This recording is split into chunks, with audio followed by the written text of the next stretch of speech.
Good morning everyone, welcome to the our YouTube channel Anant faith learning. आज का हमारा English grammar का topic है this that and these those. ये topic बहुत ही इम्पोर्टेंट है, लेकिन आज हम इस टॉपिक को बहुत ही इजी और शॉर्ट तरीके से समझेंगे। देखिए, पिक्चर की तरफ से देखिए आप एक बार।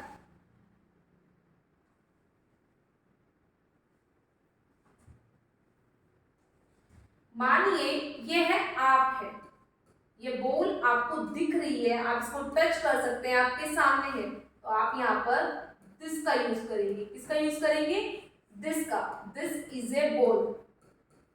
दिस का यूज वहां होता है जो चीज आपके सामने हो और सिंगुलर हो। जो चीज आपके सामने हो आप उसको टच कर सकते हो, छू सकते हो और सिंगुलर हो। दो ही बातों का ध्यान रखना है कि जो चीज हमारे सामने हो और जिन्हें हम टच कर सकते हैं और वो सिंगुलर होनी चाहिए, तो दिस का यूज होगा। इसी तरीके से ये है आप है और आपसे बॉल दूर है लेकिन वो बॉल सिंगुलर है, तो यहाँ पर दैट का यूज होगा। That is a ball. This that में कोई ज्यादा डिफरेंस नहीं है, दोनों ही सिंगुलर होती है, लेकिन ये पास के लिए, ये है दूर के लिए। इसी तरीके से आप देखिए, ये बॉल्स काफी सारी हैं, प्लूरल है, लेकिन हमसे पास है, तो दीज का यूज होगा। These are balls. ये बॉल्स, ये भी प्लूरल है लेकिन हमसे दूर है, हमसे दूर है, तो यहाँ पर दोज का यूज होगा। Those are balls. देखिए, जैसे मैंने आपको अभी बताया दिस एंड दैट में ज्यादा डिफरेंस नहीं है, उसी तरीके से दीज और दोज में ज्यादा डिफरेंस नहीं है। दोनों ही प्लूरल होते हैं, लेकिन दीज पास की चीजों के लिए, दोज दूर की चीजों के लिए। आगे देखिए, this that and these and those। this that and these those का यूज कहाँ होता है? we use this that these and those to point to people, animal and things। इनका यूज कहाँ होता है this that का? एनिमल के सामने, pupil के आगे या फिर थिंग्स के आगे, कोई भी थिंग्स हो और this that and these का यूज होगा। आगे देखिए,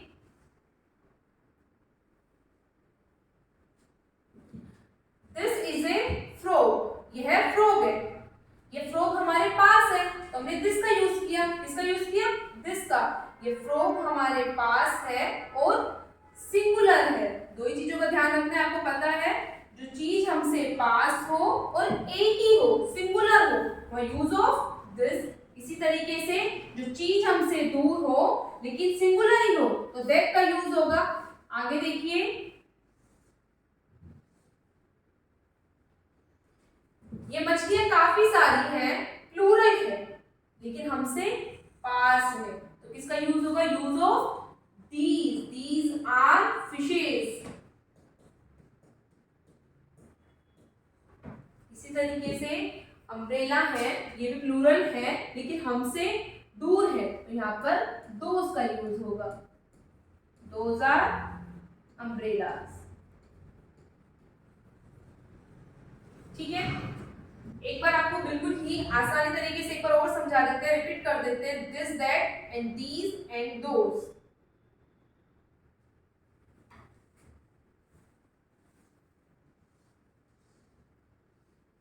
दिस का यूज और दैट का यूज सिंगुलर नाउन के लिए होता है।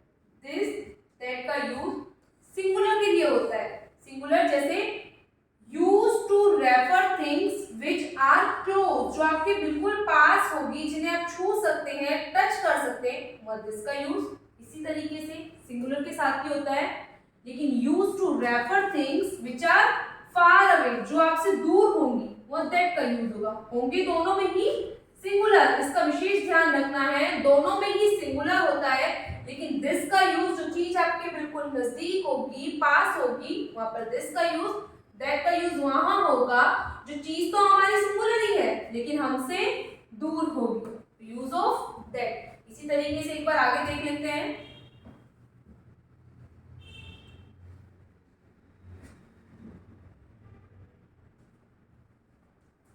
दीज का यूज। दीज का यूज कहाँ होगा, जो चीज प्लूरल हो, दीज एंड दोज ये दोनों ही प्लूरल होते हैं, लेकिन इनकी देखिए एक सेम ही सिचुएशन है। दिस एंड दीज ये दोनों वहां यूज होते हैं, use to refer things which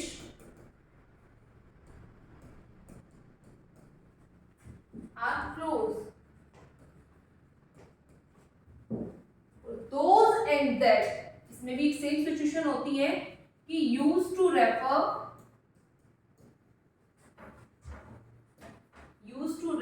thing which are far away जो हमसे दूर होंगी।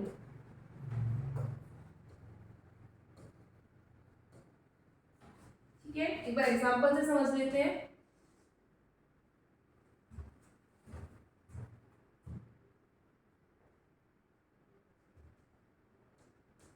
मैंने लिखा यह किताब है,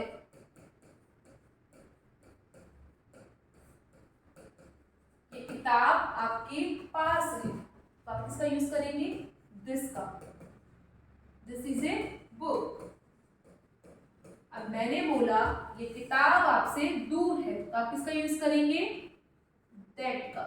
दोनों में सिंगुलर नाउन है कि किताब ही है दोनों में, लेकिन ये किताब हमसे पास है और ये वाली किताब हमसे दूर है, तो दैट इज ए बुक।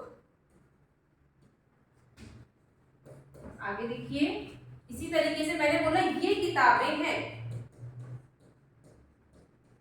ये किताबें हैं, इधर क्या होगा, these are books। ये किताब हमसे पास है लेकिन प्लूरल है, किताबें हैं, सेम वही सिचुएशन, किताब हमसे दूर है लेकिन प्लूरल है, तो दोज का यूज।